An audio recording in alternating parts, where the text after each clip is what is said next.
Hello and welcome to episode 14 of the Entertainment Gig podcast. My name is Cleon. On this week's episode, we talk about the importance of parental support, good horror movies and fight scenes, and making independent movies with actor, filmmaker, writer, and director of Relentless Scoundrels, Mr. Christopher Williams.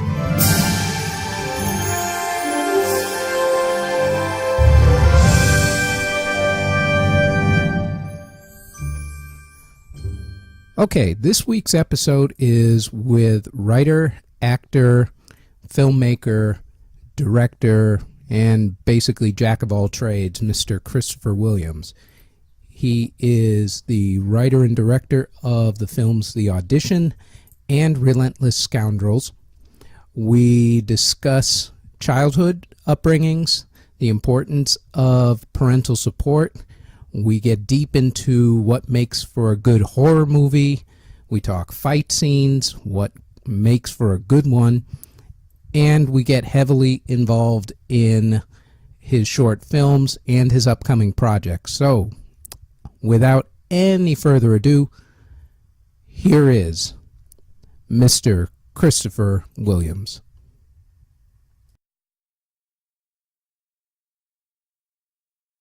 First off, thank you very, very much. I'm glad we were finally able to connect. Yes, I wanted to do this. Thank you. To that end, thing one, where you born and raised? Was born in Cleveland, Ohio for half my life. Was born in Cleveland, Ohio. I was born there, raised there half my life. At 7 years old, me and my mom moved to Albany, New York. And I was there for another 7 years. Then I moved back to Ohio, moved back with my dad, finished up high school, then moved back to Albany. A lot of moving back and forth. I'll say. Started college, and then the fall of 2010, started New York Film Academy, where I was trained in filmmaking. Went to the city, New York City, for the first semester, and the second semester went out to their LA branch out in California. Where I completed my thesis film, The Virgin Experience. You can find that on YouTube. It's a 15-minute film. A 15-minute short film, but yeah, I just threw it on YouTube. But and then after that, came back to Albany, and at the time when I came back to Albany was the hot spot for movies, because I believe a lot of my friends and colleagues had worked on the film Place Beyond the Pines with Ryan Gosling, and, right? Eva Mendes and a couple other people. But yeah, at the time, Albany was the hot spot for films. And then when I moved back to Albany, I got my hands wet doing some independent film work, and then I got to be a featured extra in the HBO version of Muhammad Ali's Greatest Fight film with Christopher Plummer. So that was a fun day. I interviewed the person who worked in the art department on that movie, actually, about. Okay. Gonna say about seven interviews ago by now, I think. Wow. Yeah, okay. Letitia Cool. Duarte. So okay. In a weird sort of way, this industry, even though it's huge, is small. It's very small. It is. Oh yeah, and especially in New York City. Oh yeah, absolutely. Yeah. Everybody knows everybody in this industry. Mm-hmm. Absolutely. What you went to New York Film Academy, but what did you study in college before you went to the Film Academy? I studied pretty much. I kept it theater arts, because I started at Hudson Valley Community College. Right. Great college, by the way. Actually, when I first came there, President Barack Obama had came and visited the college and talked to us, which was okay. Yeah, that was very fun. I studied. It was individual studies. If you're an art major, they give you liberal arts in community college or individual studies, and you just take, artistic classes where you can get credit to transfer to college, other, bigger 4-year, 3-year colleges. Right. So yeah, I was in individual studies, but I took history of photo. I regret taking that. Very boring. But very boring, man. Very boring. It's nothing like actually physically going out and taking pictures. That's very true. What else? I took literature into film. That was cool. Literature into film was cool. That was a cool class. And I took TV productions, which kind of opened the gateway, that little gateway of film and how it works with TV and stuff. So yeah. But yes, individual studies, and the concentration was pretty much film studies, really. So what made you want to go into film, and especially to come to the Film Academy in New York? I just kept asking questions because I'm an actor first and foremost, and then the whole filming aspect came after. Like, I just had a fascination with movies and just the process and how they got made. I would just rent movies, and I still even do it. After I'm done watching a movie, I will go back to the special features tab and see the making of it. Right, director's cuts and all that sort. Director's cut, and all that, and what they had to do to get to the finished product, and everything was just so the process is just very fascinating, and it still fascinates me.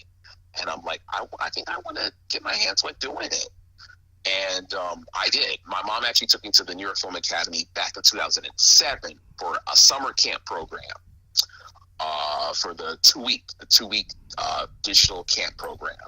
So I was already affiliated with NYFA before, and then I went back to do the college. I did the 1 year. I did the 1 year filmmaking with them. But, so your mom basically supported the whole aspect, because not a lot of parents will support their kids when they say, I want to be a filmmaker, I want to be an actor, I want to be a musician. But your mom was actually up there. She was. She supported me. And, I think at first, like many parents, you're not so sure. You'll see. Yeah, I think at the back of her head, yes, I will support my kid. He's my kid. I will bring the moon and the sun to him. I will support him. And I guess at a point she thought that I was gonna. It was just a phase I was going through, that I was gonna stop. But no, I got it. She saw that I had a taste for it, and I think even to this day she's fascinated by the films that I've done, and I at some points I think she's kind of flabbergasted, like, wow, I made this kid. I think it moves her at some points. But yeah, she did. I know her and my dad kind of had a battle. He's like, oh, why you got to take him there? Because at first he was kind of what's the word? He was kind of not too enthusiastic by taking me to the film school. Right. It's a summer. It's because I was still in high school and it was the summertime. So he's like, it's summertime, Jen. No, he needs to work. He needs to find a job. I was going to have him work at the grocery store. She goes, okay, that's fine. But no, he wants to go to the film school, so I'm going to take him. And, women will win, dude. They do rule the roost, my man. They do rule the roost. They do. So she won, and I went, and I think even he is kind of taken back at times. He's like, wow, okay. So when the taste thing, definitely they got it. I had to I think it took a lot of convincing, and I think that's what it does. When someone really wants something, they have to really convince themselves that they want it, and they have to convince it to other people that they want it. So, yeah. What did they do for a living? My mom is a nurse. She's been a nurse since before I was even thought of. She's a nurse. She's overseas now. She's in London. Wow. Yeah, she's in London. Bad time to be in London, my man, right about now. Kind of bad time everywhere, dude. Yeah, you got that right. It's been a very Yeah. stressful last, year, Yeah, to say the least. Yeah, we could say year, a few months, whatever. But yeah, it's, exactly. you know, we can only pray for the best. But yeah, she's a True. nurse, and my dad, he was a banker for years, and then he just switched over to medical billing and coding. So Right. he works at a hospital in Cleveland, Ohio, where he does medical billing and coding. Did you ever get the speech about how you need to find something as a backup? Absolutely, I did, and I got it from my old man. Yep. I got it from my old man. I figured as much.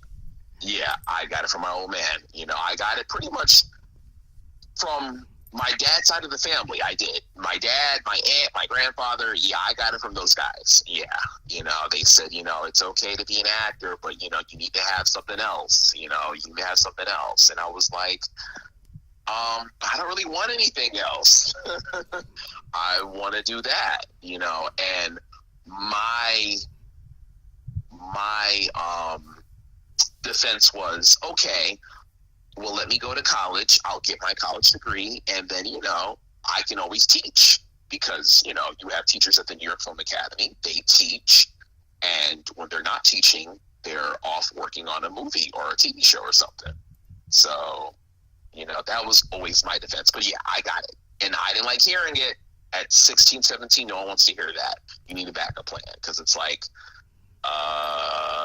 you know, it's that scary reality of, you know, you may not make it. But right, because it's already planting the bug in your head that you're not expected to survive this. Correct. So when did you first get the bug, the entertainment bug, as it were, and then when did you know that you were actually good at it? I got the entertainment bug, I want to say like fifth grade. Fifth grade was like such a crucial time for me, because that opened the gate. In fifth grade, I remember in elementary school in upstate Voorheesville Elementary School, we had little what do you call it, role playing. We had role playing. We had, on Thursdays, we would be in this DARE class. You know, the DARE, the drug, and whatever, the anti-drug. Drug, alcohol, something. And I can never remember it. Right. So, and Thursdays we would take that, and then we would do like role playing. And then, you know, I would get people like, oh, Chris, you're good, man. You're good at that. And then the tip of the iceberg was the school did, what did they do? They did the production of The Hobbit.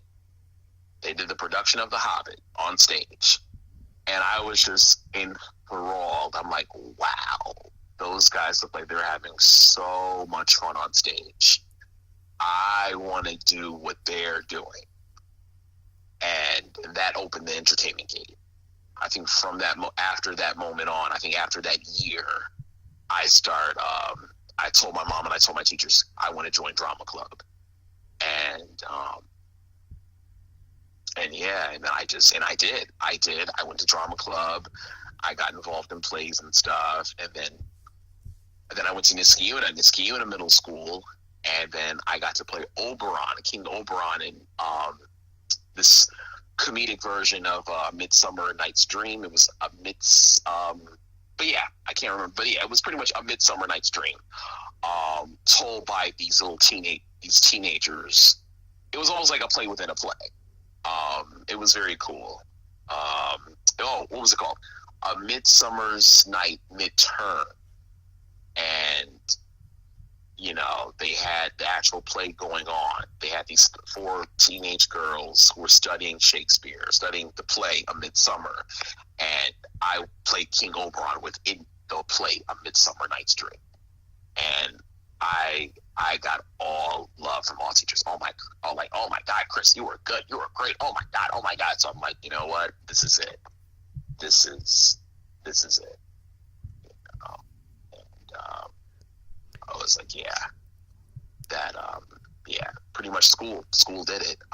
You know, between middle 5th grade and 7th, 8th grade, those were like my golden highlight defining years of, yeah, Chris is going to be an actor.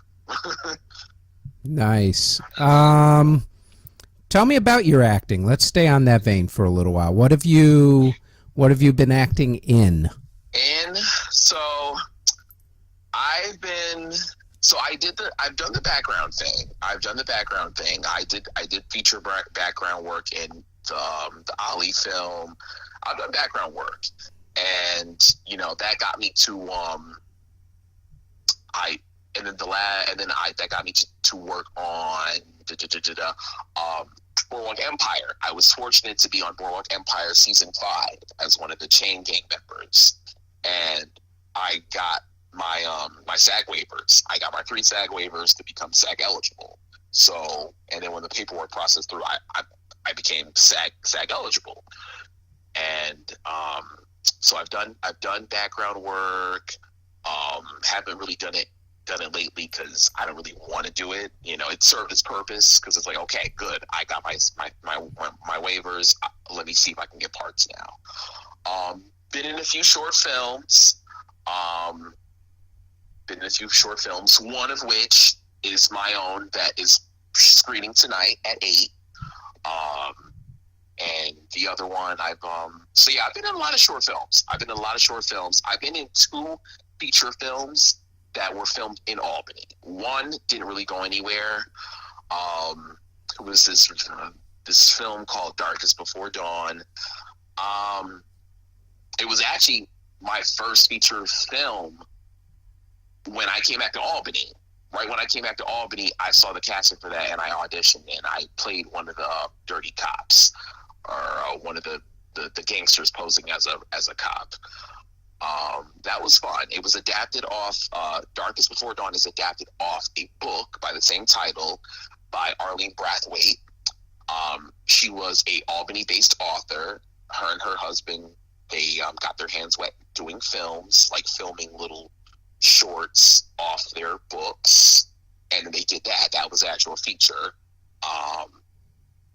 And yeah, so I acted in that, and that was fun.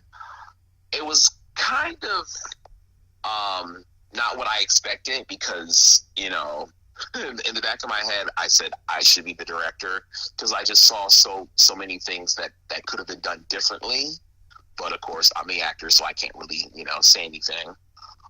Because mind you, I just finished up my training at New York Film Academy, so I'm fresh out the wound from a place where I've learned a lot, actually on a film set, and I'm like, I would do that differently. But you know, of course, it wasn't up to me. So it was fun. It was a fun experience. I had the DVD somewhere.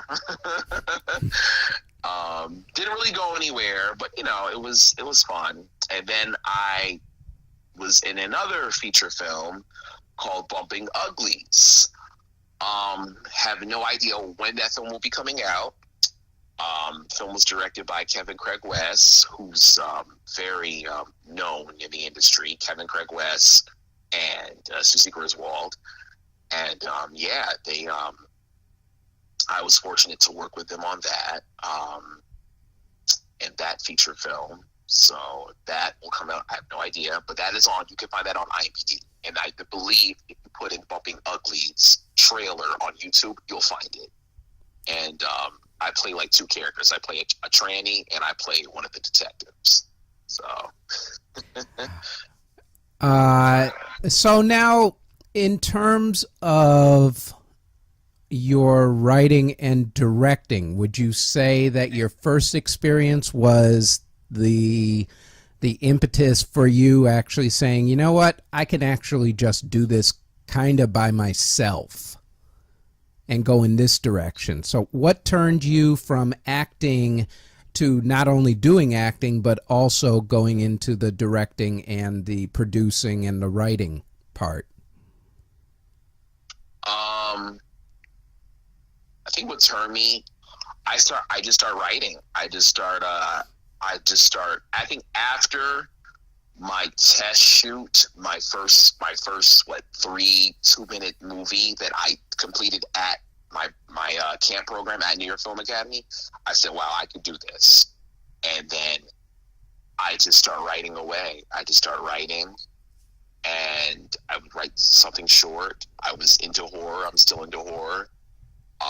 I'd start writing, and then I would find a guy with a camera, a kid with a camera. I would, hire my friends, school friends, and we would just shoot.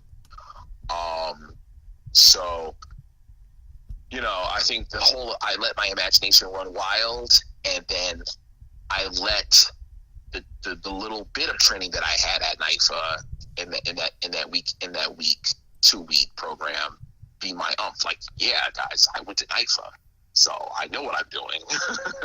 I'm like, I shot and edited my first film, so I could do this. So that opened the gate. Yeah. That opened the gate. My first little, it's called Ice Cream Whipped Cream. My first 3-minute short film I did at night, but that opened the gate for me to just right away, write and shoot it. Right. What makes, since you were into, or still are into horror movies, what makes a good horror movie? What makes a good horror movie? In your opinion.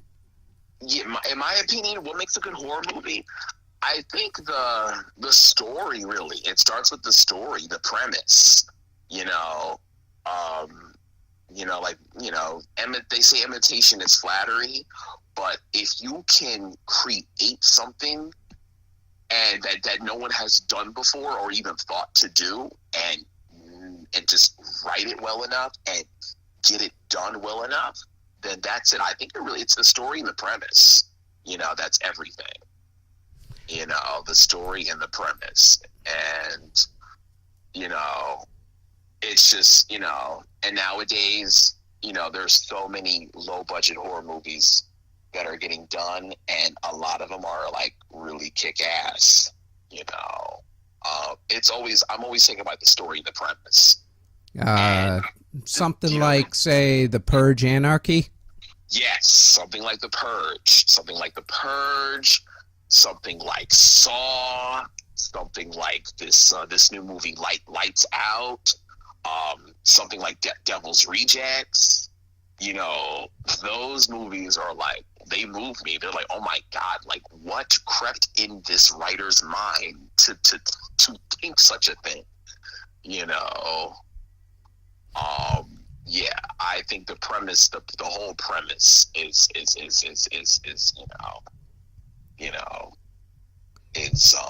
that does it for me. The premise. If the premise is really cool, has not been done before, shit, why not? Right. What about let's talk about the different genres of horror movies these days, because there's, of course, everybody's go-to now is the zombie movie. Right.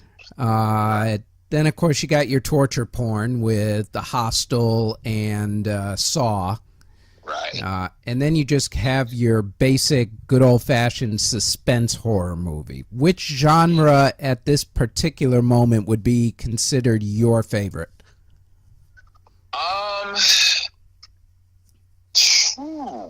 Probably not torture porn, no, because that gets old after a while. It's kind of between zombie and suspense. Yeah, between zombie and suspense. I mean, Walking Dead is a very big TV cultural phenomenon. That's a great show. But for movie-wise, film-wise, the movie 28 Days Later, that was is a kick-ass zombie flick. Absolutely. But it is. Absolutely. Because they were, it was because they made it unique. They were running. Game changer. I would say it was a definite game changer, because I could never understand with all the older, and even to this day, Walking Dead, where they're not exactly speedy. Right. So you're going, you can't outrun somebody who's actually just literally dragging their feet. Right. And 28 Days Later, I remember when it came out, and Cillian Murphy was he first encountered the zombie, and I'm going, all right, this is going to be stupid because he's going to eventually get caught, but it's only because of his own stupidity, and the zombie's just going to drag its feet, and he's going to take a wrong turn. And then the zombie started running, and I went, oh, okay. Right, now, right. This is sort of the way it should be. Right, right. It was just, to me, 28 Days Later just completely turned the genre over onto its head, and it, to this day, is still my favorite zombie movie. Yeah, absolutely. Absolutely. Absolutely. What would be considered your favorite horror movie of all time? My favorite horror movie of all time.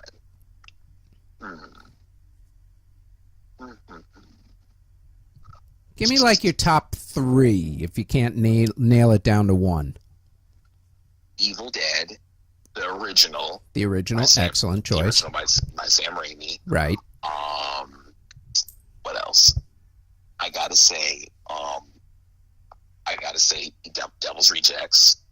I can watch Rob that Zombie. again and again and again. Right. Rob Zombie. Yep.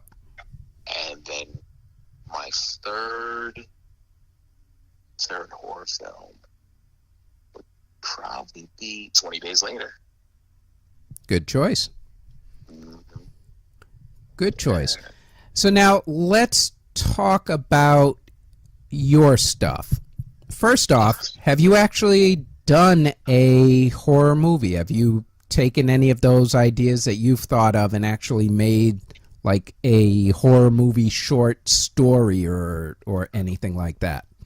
I have, yes, I have. The one that I went there. Horny Cannibals. I wrote and directed 2 short film versions of a story called Horny Cannibals. Yep, you went there, all right. I went there. I went there. In a nutshell, it is, what is it? It is cabin fever mixed with what do you call it? Cabin fever mixed with cabin fever mixed with Evil Dead. A group of friends, they go out camping in the woods. They one of them finds some weed. They smoke the weed, and the weed, creates this sexual, animalistic instinct in them to, engage in sexual activity, and in the midst of sexual activity, bite their partner, and their partner becomes just as sexual and violent as they do. So basically, it's an anti-drug, anti-sex thing. Yes, yes, pretty much. In the midst of, bumping and grinding, you bite a chunk of her booty, and then she gets infected. That's a good one. Yeah. I like that. Yes. It's sort of like, you ever notice that the Friday the 13th movies or even the Nightmare on Elm Street movies were basically abstinence movies? Pretty much, yeah. Yeah, because if you had sex, because every kid who had sex in those movies ended up dying like right after. Right after, yep. So, yeah, it's crazy. So it's like, oh, yay, I'm losing my virginity. And then it's like, oh, and shit. Yep, dead. Didn't use the ultimate protection. Right. So, yes. So, and I have a page for that. Horny Cannibals. That should be the only thing on Facebook that you can find. I'm surprised no one else has come up with that yet. That's a brilliant idea. Thank you. I hope Amazon thinks so too, because I pitched it to them, so I'm still waiting to hear back from them. So we'll see. Oh, nice. Now, if you had a huge budget, say Marvel superhero style budget, what would be the ultimate horror movie, without giving away too many secrets that someone's going to listen to this and steal from you?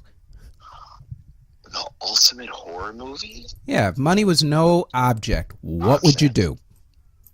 I would probably do I would probably do like I would probably knowing me, I would probably like take different characters from different. I would take different antagonists, horror villains, known and not so well known horror villains, and put them all together.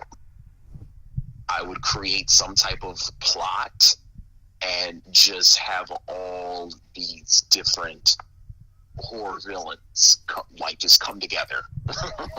Sort of like create a wormhole, and all of a sudden every single one comes out of it, type of thing. Right. And it's like every man for himself. It's like, this versus him versus this versus him. I would put all the crazies together. Give me your top 5. Who would you have? Michael Myers. Absolutely. Michael Myers. Leatherface. Yep. Definitely. Leatherface. Who else? Probably Jigsaw. Oh yeah, Jigsaw. Yes. Jigsaw. Yes. Yeah, Jigsaw. Probably Patrick Bateman. Oh, there's a good one. Yes, Patrick Bateman. And the 5th one would probably be Pinhead. Yeah, throw Pinhead up in there. Pinhead does not get enough love. He doesn't. And it's crazy because, when you watch the Pinhead movies, you're like, wow, the guys who did Saw, they had to watch this first. Oh, yeah. Oh, absolutely. Yeah. I think he just died. This year, I think he died. Doug Bradley? I think the actor who played him died, yeah. Oh, no. Yeah, I think, those movies were made back in the 80s, so, Right. They're pretty old. Yeah, at this point, they're pretty old. So, which would have made him, I think he was already in his 30s when those movies first came out. So, yeah, so he had to have been, at least by this point, had to have been like in his 60s and 70s. I think he passed away. Okay. I have to double check that. Yeah, I got to double check that, but I think he passed away. Matter of fact, while we're talking, I'm actually going to look it up right now just to see. Now, while I'm doing that, let's go and talk about your other things. Let's start with, which one was first, The Audition or Relentless Scoundrels? The Audition was first. That was first. All right. The Audition. Let's talk about that. How long ago was that made? That was made in 2013? 2013 that was made. I just had this idea. At the time I had done a few horror shorts that I wasn't really that proud in, and I'm like, okay, I need to do something that's just good enough. And the crew that I was with, I wasn't, the confidence level was very low, but one of them gave me some good advice. And from that advice, I said, okay, if I'm going to do my next movie, I'm definitely getting a new crew. And that's what I did, which worked out in my favor. And then I made The Audition. I just had this idea of an actor getting revenge on a mean producer or a mean casting director, and then it clicked in, and then I added the effect to it, the American Psycho effect to it, like is this reality or dream? And I wrote The Audition. I wrote The Audition. And yeah, The Audition, that's baby number 1. That's baby number 1. It got in several film festivals. It got offered online distribution from Film Cloud distribution people. They're out in Texas. So, but yeah, The Audition was first. 8 hours, 1 day, we shot it. Wow. Okay, that's impressive. Yes, thank you. Yeah, it's crazy. All the cast is female. I didn't really intend for that to happen, but it just did. And I was like, wait a minute, there's no guys in here. That's crazy. Sometimes it works out for the better, I think. It does. It does. It does. It does. Depending on the story, absolutely it does. Yeah. So yeah, that was the audition. But, Wow. yeah. Also, for the record, internet rumor: Doug Bradley is not dead; he's still alive. Okay. It was one of Good, those good. Twitter rumors that came Yeah. about, and to They which he try to- tweeted, "Yeah, they tried to off him a lot earlier than he was supposed to have been offed." Right. Yeah. And with everybody. They Yep. try to do that with everybody. Yeah, you know? exactly right. So yeah, just another internet rumor that he shot down rather quickly. So good for him. Glad to hear he's still alive. Right. Relentless Scoundrels. Relentless Scoundrels. That was done I guess a year and a half after I did the audition. That was done in 2015. In 2015, well, no, I'm sorry, but no, 2014. It was done by 2014. The fall of 2014. The final cut was done. July of 2014. We shot Relentless Scoundrels. I wanted to do something that was. I'm a big Quentin Tarantino fan. I admire him. I love that man. I love him. I want to work with him one day. Before he retires, if he would ever retire, if he should ever retire. Love Quentin. So, it's really Relentless Scoundrels is really a female version of Reservoir Dogs in 19 minutes. With some elements of Charlie's Angels. I wrote it, and that one took more time. I put in a little bit more time than the audition because I had more people that I had to work with for Relentless. More actors. I had to get a little bit of more crew members. Kept my same DP, George Lookshire. George is the Bob Richardson. The other DP, Vilmos. How do you say his last name? Vilmos. I think you're pretty close. Yeah. Yeah, Vilmos Vasan or whatever. The DP that shot pretty much everything that Steven Spielberg did. George is that guy. He is a cinematographer to watch. He should be on the list, cinematographer to watch. George is brilliant. George is very brilliant, and we shot the audition, and then I used him again for Relentless Scoundrels, and yeah, Relentless was a lot of fun. We shot that in Albany. At the time, I shot 2 of the films in Albany. This is before I moved to New York City. And yeah, it was a lot of fun. It was hot. There were times where it was stressful, because of the heat. Always. But I just, we had fun. I'm like, guys, take a break. If I don't need you right now, just drink some juice, drink some water, relax. My mom, once again, is still to this day a very big supporter of what I do. She was my craft service. She cooked food that fed people on the audition and on Relentless Scoundrels.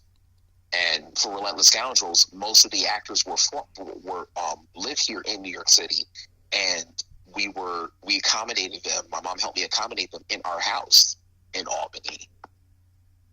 So I didn't have to pay for hotel or anything. Everyone stayed with me. It was just me and my mom. So it was crazy having a whole bunch of people that you're not used to seeing living with you for like 2 days. It was fun. And yeah. Is that about how long the movie took this time? Yep, 2 days. I was looking to shoot it in 3, because we really had one location. But yeah, it took 2 days. 2 days because one of the actresses, won't mention her name. I love her to death though, but she she had to come back to the city. We shot Friday, and she had to be back in the city by Sunday. So we pretty much, for Friday and Saturday, we shot all day from morning till night, both nights. And yeah. And it's kind of how the ending of Relentless Scoundrels, how it ended. It was almost like an Apocalypse Now moment. Like, it just needs to end. You know, because it was written differently, where I had the girls, after they're done killing the guys, they go out in the car, they're like, you got the money? Yeah, let's go. And then they ride off into the sunset. But we lost our son, so I'm like, okay, guys, so we got to do it like this. So we had to really condense it.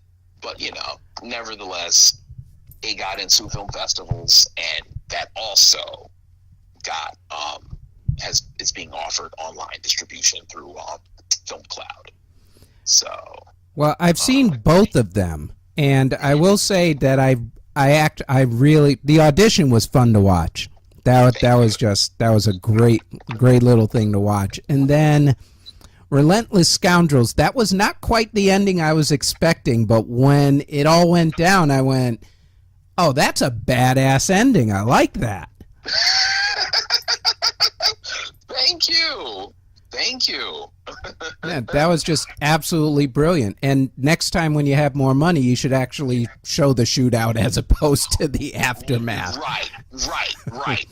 Oh yeah. Oh, I pray for the day. Oh yeah, I hear you on that, because that would have been a fun one to watch, especially Tarantino style.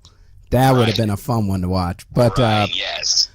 But, yeah, the whole Mexican standoff. Yeah. Yeah. But I think if you had thrown in the ending anyway, where they do ride off into the sunset and whatnot, it just wouldn't have had the same impact as the abrupt, let's just get out of here type of feel to it. Kind of thing. Yeah. I think it plays better the way it actually ended up working out, I think. Working out. Thank you. And it does. And I tell my other screenwriting friends and colleagues, I tell them, dude, a script is never done. You know, it's one of those things, you know, yes, you have it all set in your head, you have it all on paper, you have it written in stone, you know, in your mind and your heart. But, you know, it's a different ballgame when you're on set. Oh, absolutely. On set, things happen for numerous reasons from A to Z and 0 to 100. And, you know, and time is always a crucial thing with film, you right. know? So, you know, yeah. So, you know, like, I know one of my screenwriting teachers at NYC, Matt Sarnoff in LA, great guy, great writing teacher. He said, you know, you guys should take screenplays from actual films, sit down, watch the film, and go through the screenplay as you watch the film and see the difference. You know, because you'll see a lot of things like, oh, wait a minute, no, that didn't happen. No, that didn't happen. You know, it's you know, you guys should do that at least once. Take your favorite movie, a movie that you enjoy watching, get the screenplay for that film, and read it as you watch the film, and just see, you know, how it goes and how it plays out. No, that's very true. The original screenplay for Star Wars is nothing like the actual movie. Oh yeah, man. Things change. You're never done writing. You're never done. Once you're done, you're not done. you know. So, what would you consider to have been the best moment filming that, and what would you have considered like one of those big problems, aside from the fact that the actress had to basically limit your extra day of shooting? So what was my greatest moment filming Relentless? On that, yeah. On that, I think my greatest moment filming, I think it would probably be between probably the beginning of the movie. Like, that was just, I think, the most easiest part when they're all in the room and they're talking about how they got into porn. I think that was just so, because I let them be free. I let those girls be free. I let the actresses be free. I'm like, you know, because it was very candid, you know, and it was meant to be that way.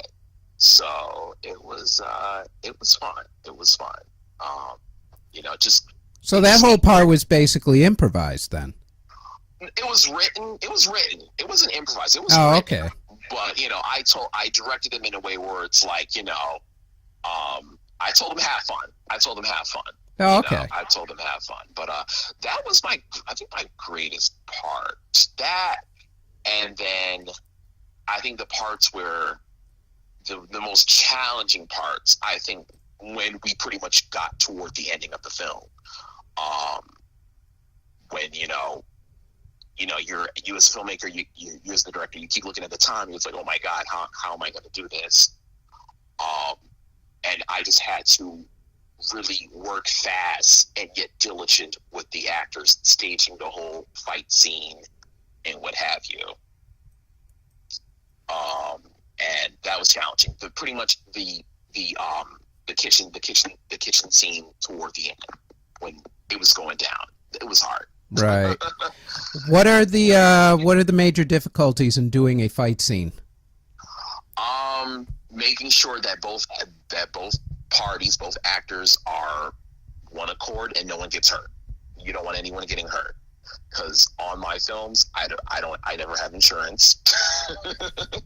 I know, bad, but I don't want anyone to get hurt, so they have to do it and get it right, and it has to look good on film, on camera. Yeah. Let's talk about what you're doing now, because I know you have an event. Well, by the time this airs, it will have been a week after the fact, but let's say tonight for at this moment, since it is now the 9th of July.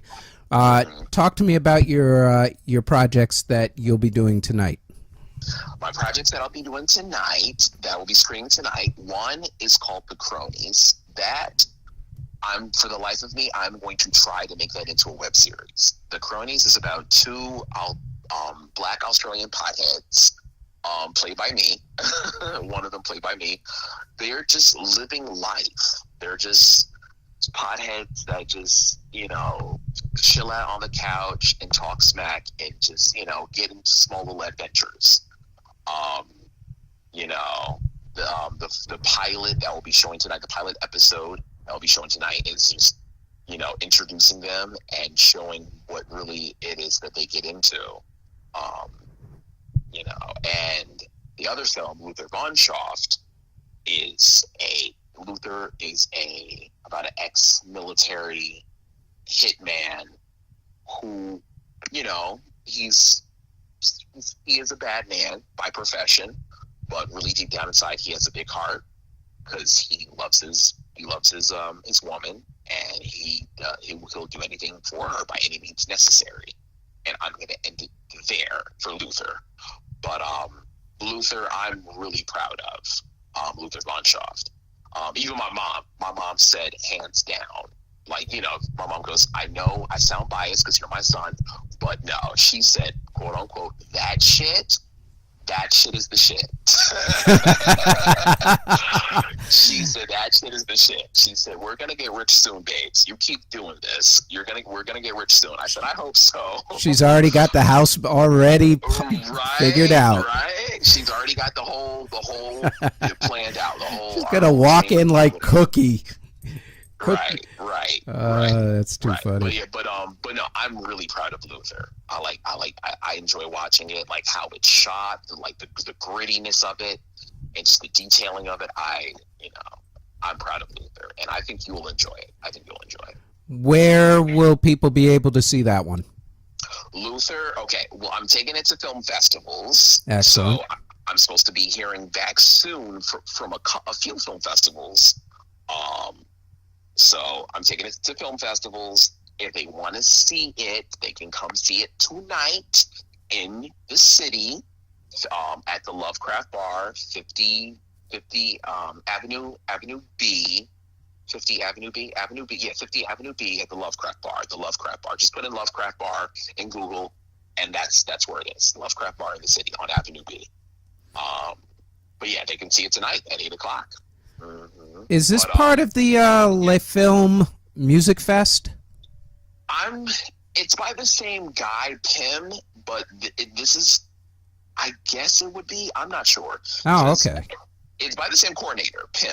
Pim Gotcha. is the guy who's coordinating this. So it's by Pim, but it's called the Set NYC. So I think the music thing is a separate thing. Oh, okay. Yeah, because there's next. Yeah. Yeah, next Friday or next Saturday. Next Saturday at the same exact place. That's why I was a little curious as to. Right. Okay. Right. But yeah. So I guess they're affiliated. But the Set, I'm familiar with the Set NYC because I went to an event like a few years back, and they had comedians do their stand-up comedian comic routines, and after that they screened films by filmmakers. So I'm familiar with the Set. Oh, okay. So in terms of the Cronies, you said you're making it into a web series. Which is there a website for it as of yet, where people can go? Yes, there is a web YouTube channel for it. Put in the Cronies, the CHRONIES, the Cronies. All right, so it's on YouTube. It is on YouTube, the pilot episode, and then excellent. Whenever I can get to episode 2, I will crank that out. I understand that completely. Tell me about the next 5 years. Where do you see your career in any aspect, both acting, directing, writing, whatever? Where's your growth? Where do you plan on? What's your agenda? My agenda in the next 5 years, I want to be I want to have something of mine optioned and purchased. I want to have a screenplay of mine that is optioned and that has been sold to Paramount or some big production company. By in 5 years, I want to have money. The struggling should be somewhat over. I should be in a good financial status where I'm bi-coastal. I'm able to rent a little apartment in LA and in New York, and I'm acting in a movie here and a movie there, and then my screenplays are being produced here and there. In the next 5 years, I want to be rich. I'm gonna be bluntly honest. I want to be rich. I want to really see the payoff in the next 5 years, and continue and enjoy it, and enjoy what I do. Not just for the money. And then when I see the money, I want to keep going because, it's going to make me, love it even more.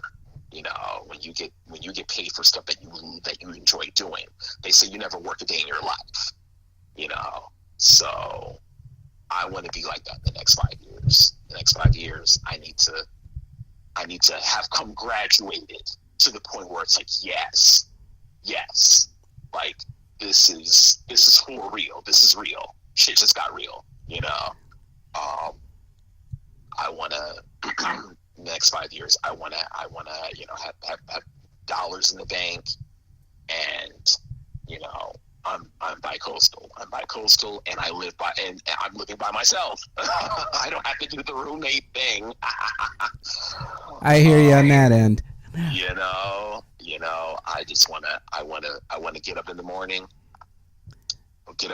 drink a glass of wine, and just say thank you, God. I hear you. I just, over the past, what's it been now? I guess about 3 years now, I've been the single, finally got out from the whole roommate thing and just living by myself. And oh yeah, I understand you completely on that. Yeah, man. All right, last part. This is shameless plug time. You can plug anything, anybody, any project, any acting, beg for work, whatever. It's all yours. Go right ahead.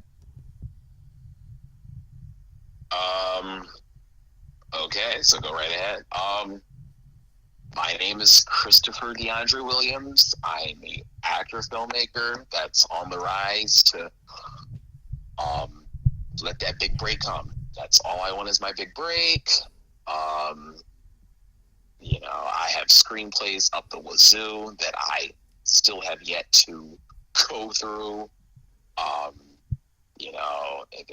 If anyone wants to find me, you can find me. You can find me. I'm not gonna put my phone number or anything out there, but you can find me.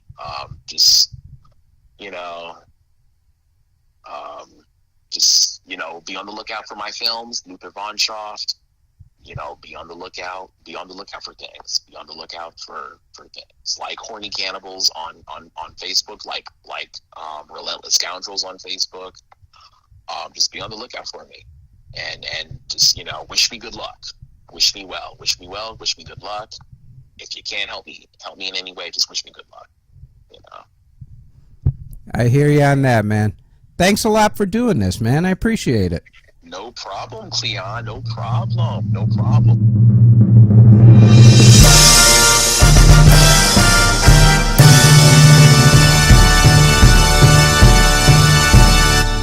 And that was the interview with Mr. Christopher Williams. That is it for this week's episode. Our website is theentertainmentgig.com. Our Facebook page is at The Entertainment Gig. We are on iTunes and Google Play at The Entertainment Gig, but we are also on SoundCloud at CJBT-Productions and on YouTube at CJBT Productions, which has a slideshow of my photography, which you can find on Facebook at CJBT Photography, and the portfolio at cjbtproductions.zenfolio, that's zenfolio.com. And that is it. We will talk with you next week. Take care.